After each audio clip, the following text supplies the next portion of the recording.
The catastrophic floods that struck the central city of Zhengzhou during the past week have given China's urban planners a foretaste of future disasters, as climate experts reckon the country had better learn to live with record-breaking rainfall. Official data shows about 98% of China's 654 major cities are vulnerable to flooding and waterlogging, with rapid growth in recent decades creating urban sprawls that covered floodplains with impermeable concrete.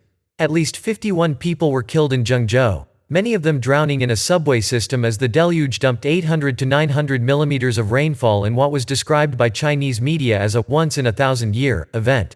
"We can't verify whether this is once in a thousand years," said Zhou Jingfeng, Secretary General of the China Biodiversity Conservation and Green Development Foundation, a non-government group. But because of global climate change, the rainfall statistics will continue to break new records in the future.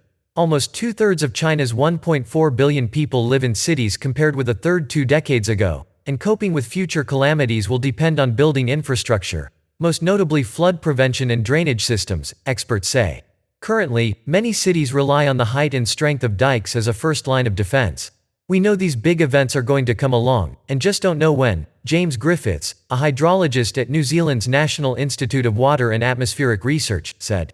City planners need to consider the hydrology of the larger landscape, floodplains and natural basins, when they design new cities, and ensure that the drainage network can continue to utilize such areas when the big rains arrive.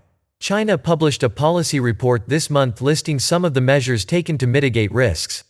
More than 6,700 reservoirs were reinforced, and there were plans for drainage infrastructure at 53 flood-prone sites along the Yangtze, the country's biggest river.